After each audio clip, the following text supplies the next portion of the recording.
Hello everyone. So the next topic which we will be discussing is about the respiration in plants.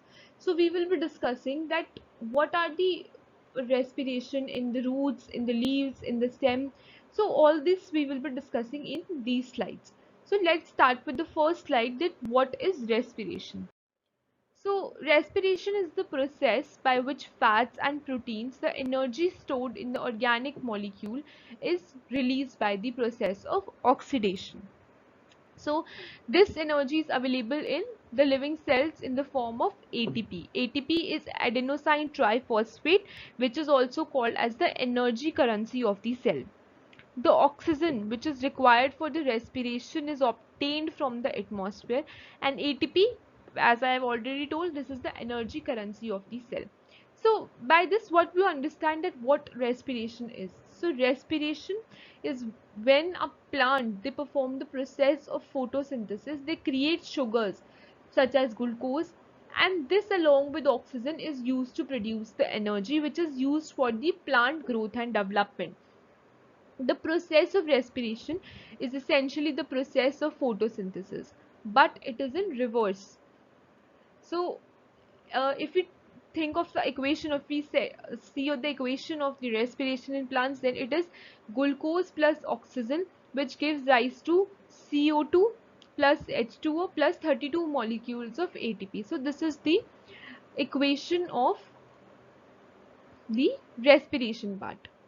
Now, this process of respiration occurs in different plant parts, and significantly less exchange of gas takes place. So each part nourishes and fulfill its energy requirements. So what we will talk about here is there are various processes by which the respiration takes place. So it can be in the roots, it can be in the stem, and it can be in the leaves as well. So in the next slide, what we will be discussing is the diagrammatic representation of respiration in plants.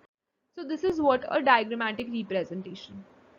So in this it is showing that leaves, the leaf part, they have a stomata which is a tiny pore on the leaves that is responsible for the gaseous exchange. So what is happening here, the oxygen is being taken up by the leaves, and they will release the carbon dioxide, and in case of roots, oxygen is taken by the roots and it will release the carbon dioxide. So what is happening in this process, leaves, stem and roots, they separately exchange gases. So the leaves, they possess stomata for the gaseous exchange.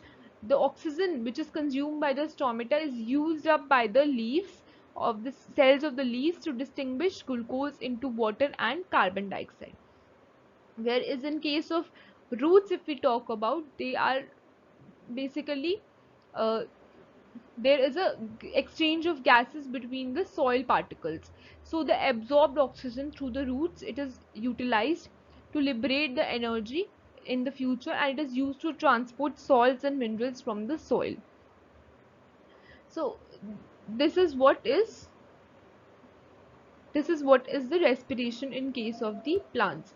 So next we will talk about is in case of roots, that how the respiration takes place in roots. So as you can see in this diagram, the roots are visible here, and this is just a magnified view of the roots. So in plants, respiration occurs with the help of roots.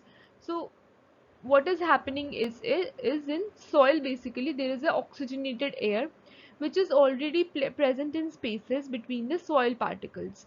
So this oxygen is then absorbed into the roots with the help of root hair present on the roots.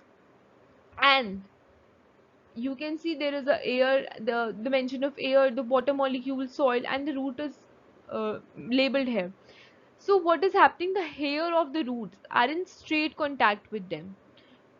A root hair is a lateral. What is a root hair? Root hair is a lateral tubular outgrowth on the external epidermis cells of the root. The oxygen that is present among the soil particles is diffused into the root hair. So as it was depicted in the last diagram itself, that in case of roots there was a process of respiration takes place. So If we talk about respiration in case of roots, then oxygen which is present among the soil particles, they diffuse into the root hair, and from the root hair the oxygen is then transported to all the parts of the roots for the respiration part. So during this process of respiration, oxygen, it is transformed into carbon dioxide gas, which is spread in the opposite direction out of the roots by the same root hairs which complete the respiration process of the roots. And if we take an example of a potted plant which is watered over a long time, then the plant can ultimately die because there is too much water exorcise all the air from in between the soil particles. So oxygen is not free to roots for aerobic respiration. So in these states, the root of plant respire anaerobically, making alcohol, and this can kill the plant. So germinating, when we germinate the seeds during the early stage, they respire anaerobically because they have a seed coat which do not permit the entry of the oxygen through it. So respiration can take place through the presence of oxygen as well as in the absence of oxygen as well. So if there is a presence of oxygen, then it will be called as aerobic respiration, and if there is absence of oxygen, then it will be called as the anaerobic respiration. And if we talk about respiration in plants, they occur throughout the day and night.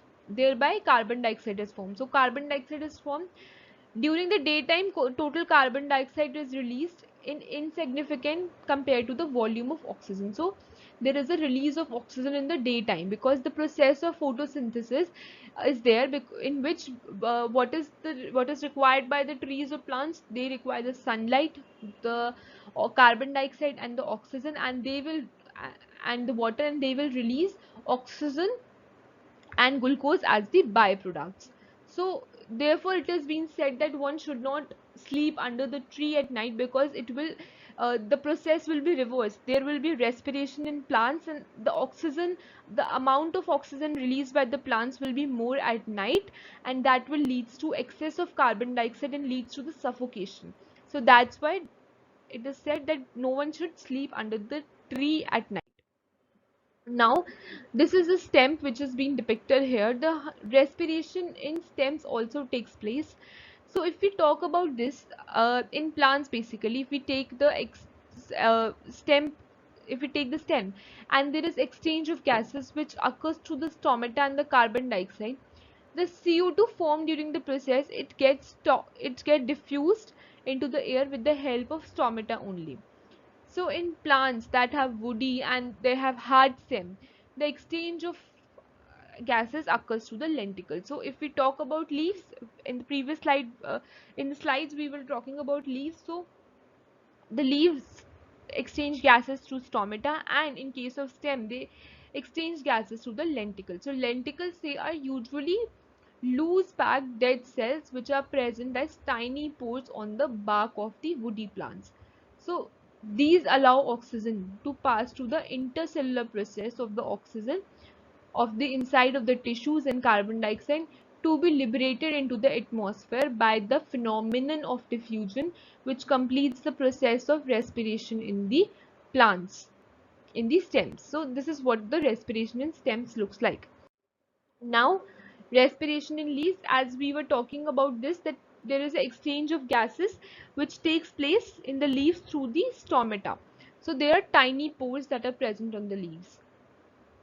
The stomata, they are present in big number on the lower side of the plant, and every stomata, they have a tiny pore at its center which is enclosed by or regulated by two kidney shaped cells which is known as guard cell. So guard cell is being represented here. So when the stomata opens, there is exchange of gases. So this is an open stomata which is being depicted here. So when the stomata opens, the exchange of gases occurs between the atmosphere and the interior of the leaf by the method of the diffusion, and this completes the process of respiration in the leaves.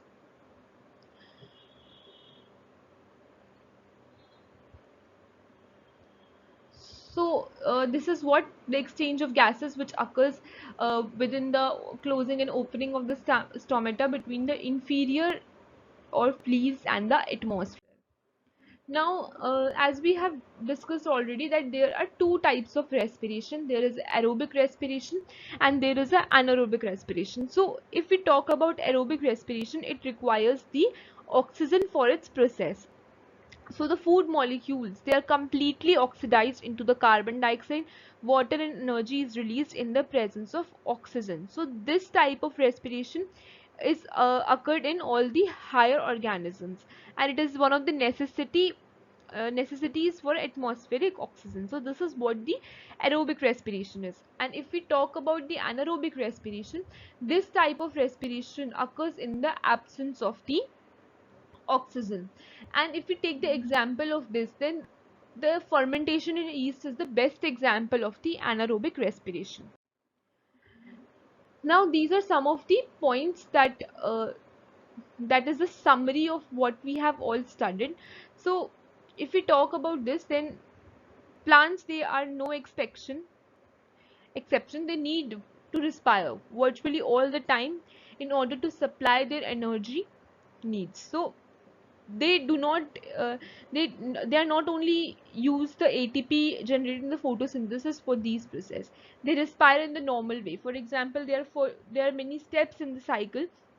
There is a process of glycolysis in which the glucose gets converted into pyruvate and it will release the ATP molecule. Then there is a Krebs cycle. Then there is a oxidative phosphorylation. There is a formation of acetyl coenzyme A, and these are all the normal ways in which the plants respire. So the plants, they need energy to take minerals from the soil where they are present in the low concentration. So this needs work to concentrate the mineral inside the plant. Plants growing in waterlogged soils cannot respire in the roots, and soon they show the symptoms of shortage of minerals, just like they are present in yellow leaves. So this was all about the respiration in plant. These are some of the references.